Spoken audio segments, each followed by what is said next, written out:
3, 2, 1, go!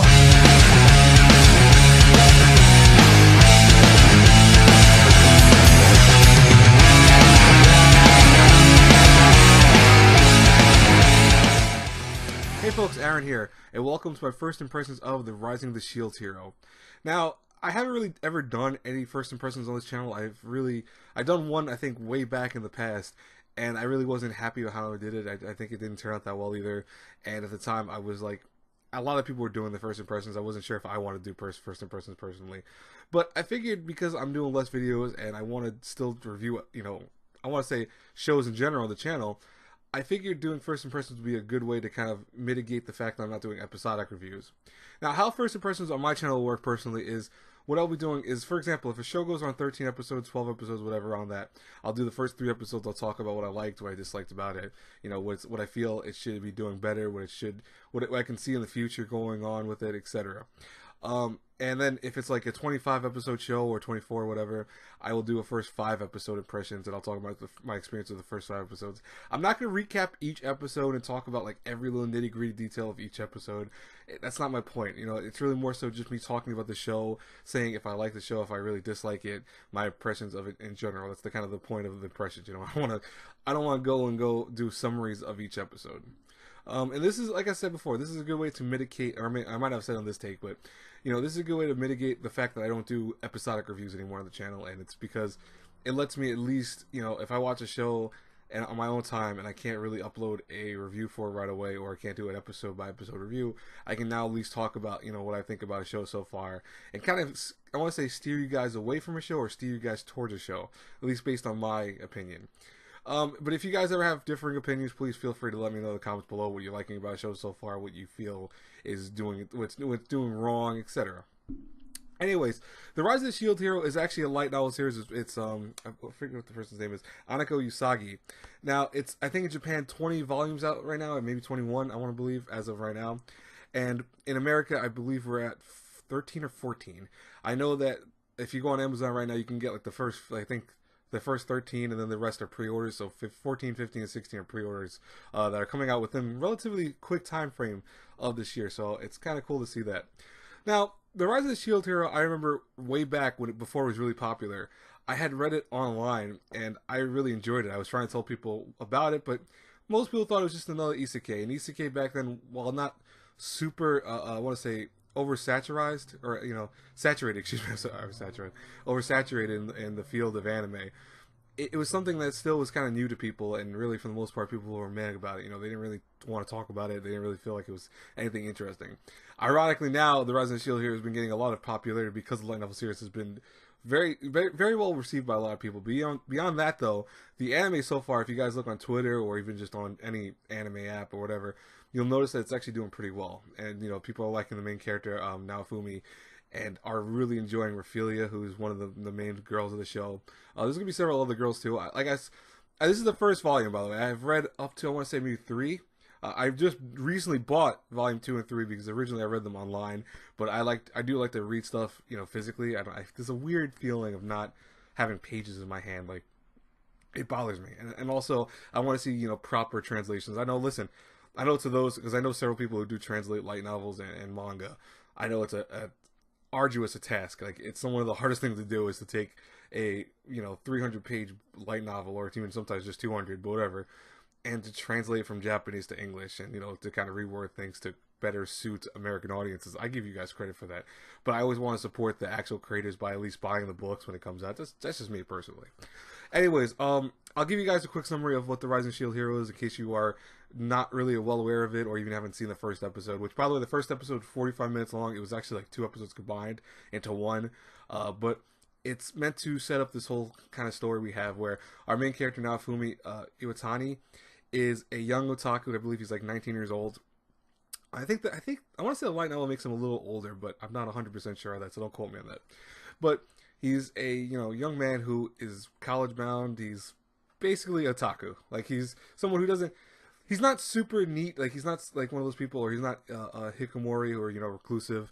He is on the borderline to that, where he spends a lot of money on obviously manga, on light novels, But his parents allowed this behavior because he actually saved his younger brother in terms of, I guess he was like a vagrant, and his brother was doing a lot of stupid things and getting in trouble with school and all that, so he kind of made him go back into studying and figure out, what he wanted to do by ironically getting him into anime also. So when he got into anime, and he also got into, like, I want to say it was visual novels, etc. They don't talk about like super details of the anime, but they talk more about it in light novels. When he did that, his parents were really grateful, so they ended up giving Naofumi that allowance and kind of letting him be, his own person. They don't really care what he does per se. They don't like watch over him 24/7 like a lot of parents do. What ends up happening one day is he goes to a library, ends up picking up a book, and this book talks about these 4 heroes. There's a shield hero, a sword hero, a lance hero, and a boat hero. And it talks about these waves of apocalypse that are going on in this world, where once the heroes are summoned, they are meant to fight back against these waves and protect the nation from basically impending doom. From there, as soon as that happens, he ends up getting sucked into this world. They don't really explicitly say it's from the book per se, but he's summoned into this other world, and he ends up learning that he is one of these heroes, but ironically he's one of the weakest heroes, which is the shield hero, which I mentioned first. And things at first seem pretty cool for Naofumi. He's happy to be in a different world. He wants to see what this new world's like. He's happy to be a hero that he's never gotten to be in terms of like a real world hero. The problem is that very quickly Naofumi's situation grows kind of dire when the one person that ends up going to his team, even though it seems like he's such a useless hero, she ends up betraying him and ends up making him a scapegoat for, basically what seems like a rape case. So he's basically hated now among the kingdom, and already he was hated because everyone thought he was like the weakest hero. So I mean, they respected him because he's a hero, but they also have no respect for him because of what class of hero he is. And from other people there, they talk about him as, like, in terms of video game terms, he's considered one of the weakest classes. He's someone that he can't attack, he can't use weapons, he's just a shield. He's basically the shield hero incarnate, But what makes this series so interesting is it's not from the way I guess you summarize it, because you summarize it, it sounds like every other isekai work, and I think that's honestly why when I talked about it to a lot of people, they really didn't find it that interesting. It's more so because it's not your typical isekai or isekai, however you want to say it. As usually these shows go, you get reincarnated into a new world, and right away the main character is this badass kid who can now use superpowers. Basically, he's like the highest level you can imagine. They usually overpower this person. In Naofumi's case, he is considered like the worst hero because he can't do crap. Yeah, he could shield up and down. He could use different versions of shields. As the series progresses, he learns how to unlock different skills on the shield. So he actually has at one point a rope shield that can actually be used as a rope. But none of his abilities really count as attacks. And I don't want to say yes or no to the fact that he might be able to get an attack later on, because that would be kind of spoiling it. But there are different powers he gets as the series progresses, and you find out later on, the opening kind of does a bad job of spoiling one of the biggest weapons he gets, and I'm still kind of pissed off about that. If you listen to the opening for the Rise of the Shield, which by the way is such a great freaking opening, I could listen to that all day long and have it on repeat. But if you listen to that, you'll notice that, or excuse me, if you watch it, you'll see that there's a big kind of spoiler for what type of shield he uses that gives him a supreme amount of power. Now, one thing I'm really enjoying about the Rising of the Shield here is the fact that we have all these cool characters in ways that, you either love or hate them. Naofumi is someone you could both love and hate, which is very interesting for a main character in isekai, where you have this dude who starts off so chipper and happy and then becomes very melancholy and just becomes a very, I want to say, what's the word I'm looking for? I don't want to say aggressive person, but he becomes a very, like, cruel person in many ways. It's probably the best way I can put it. Because, as being wronged by everyone and now being seen as this horrible person, he's lost the drive to be in this world. He doesn't even want to be here anymore. He knows he has to stay here because obviously the heroes are summoned here and they must, do their job. And there's more to it, if you watch the show, obviously I don't want to spoil that, but for the people who haven't seen it yet. But he can't do anything. He can't leave. So it's like he's forced to defend these people, the people that have accused him of something that's heinous. And, they even tell him that they would have executed if they could have, but they can't because obviously he's a hero, so they need him alive. And it does, you understand why he's like in this plight he's in, where he doesn't really want to help anyone. He's more so like, I just want to level up, do what I can, and that's it. I want to get the hell out of this place, as soon as possible. he ends up getting probably which is considered the best girl of 2019 so far. I don't know, she is definitely going to be one of the best girls. I don't know what other shows are going to have characters as good as this girl, but Raphaelia is a slave that he ends up owning at one point, where she is a half human, half beast, and she's able to level up, which is why her character changes over the course of the show pretty well. But she is someone that becomes his weapon. He has no sword, so he relies on her to be his sword. And her character becomes very tied to Naofumi. They become very close, obviously, and they rely on each other for more than just comfort and survival. They rely on each other for various other things as the course of the show goes on. By episode 3, the show has amazed me in terms of great graphics and great animation. I say graphics because you can tell there's sometimes like some, I don't want to say CGI stuff, but there's sometimes these animated scenes that aren't anime like. They look close to CGI, so I do say graphics in terms of that. But animation wise, it is very, very well done. I really love it. Voice acting I think is phenomenal too. I love the music. Like I said, the opening and closing are both very good. I love these characters in general. But by episode 3, what's really cool is that it's not already done with the first novel. A lot of anime adaptations of light novels tend to be where the first 3 episodes are already like the second volume or third volume. And I think of Cultic 9, which Cultic 9 I think took the first volume in one episode, and the second episode had 2 more volumes added to it. That was crazy. But it's still on the first volume, which is pretty cool. By episode 4, it'll probably be the conclusion of the first volume, and then by episode 5, we'll see the second volume beginning. But it's doing it in a way where it's skipping some things that are unnecessary, but also making sure that the main focal points are done very well or explained very well. Like, for example, Raphelia's past at one point is explained in, I think it was episode 2, I want to say, or it might be episode 2 or 3. But her past is explained pretty well into the episode, and it's done in a way where it coincides with a big event that happens. And it is episode 2, now that I think about it. But in the light novel, it's actually at the end of the story. Once you get past all the main story, and you get past I want to say the Spear Heroes kind of section, because he does have his own section. By the way, Spear Hero sucks. I hate him. You'll hate him more as time goes by. Trust me. But you get to Raphelia's story, you learn more about her past in the light novel at the end of the book, which is very interesting. In the anime, they throw it into the main episode in terms of they throw it into the action moment, which is it's very well done. There's a lot of changes with certain things here and there, but they're done to make the story work better in terms of anime-wise. So I'm happy with that. What I could see being the biggest flaw, I think, of The Rise of the Shield Hero is it is very drama-based. And you'll understand by episode 4, unless they do it in a very smart way, that the show relies heavily on its drama. And I'm not saying it makes melodrama. I don't want to put people in the wrong concept thinking like, The Rise of the Shield has melodrama left and right. No, it doesn't have any of that. But it does focus a lot of dramatic moments. Naofumi's character is tested constantly because he is a character who relies heavily on his party. It's interesting to see that. It's almost think of like a healer, but even less, because Naofumi's only good at guarding. I mean, damage for him is mitigated to the point that he can take hits and be like, oh, I'm completely fine, or I just feel a little slight pain. But that's it. That's for him. He has to then be the one that shields everyone else. And obviously, you take so much damage at one point, it still hurts. You're still getting pain. You're not getting a high amount, as Naofumi talks about, but he does say that he experiences pain here and there. And when he messes up at one point, he gets stabbed by a creature, he realizes that he's not he's not immune to pain. He feels it. He can be hurt.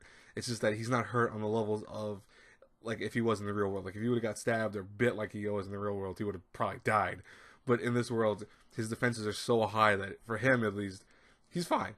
But his party, especially as it grows, will rely on him because, obviously he's the only thing he can do is protect them. And it's very interesting to see that. So it's very unlike most isekai. You don't have the main character being OP. You have the main character being a very, I want to say, smartly put into the story.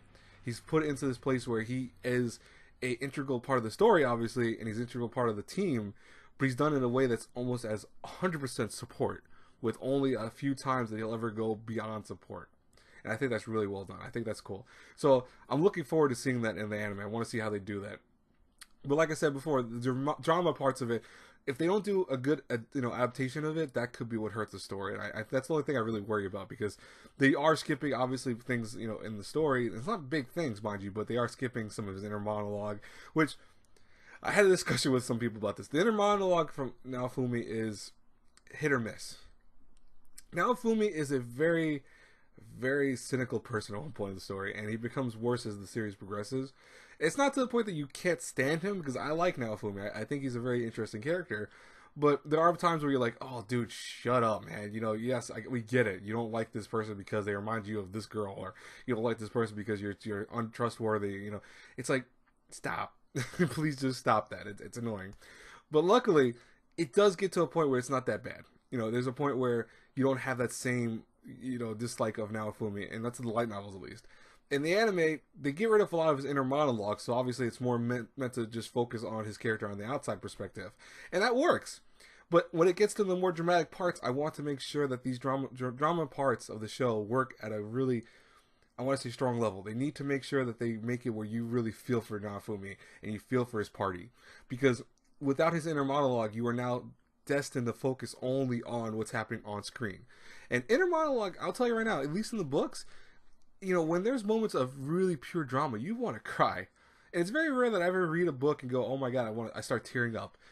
Not in The Rise of the Shield Hero. The Rise of the Shield Hero has made me cry like almost a few times in the first volume alone.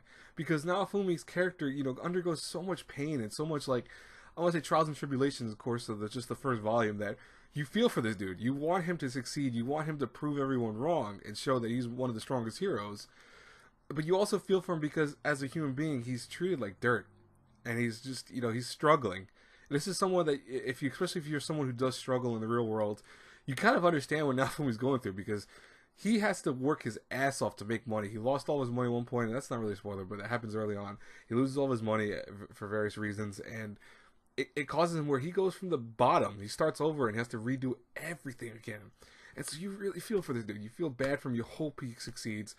And I just want to see the anime do a good job of adapting his inner monologues.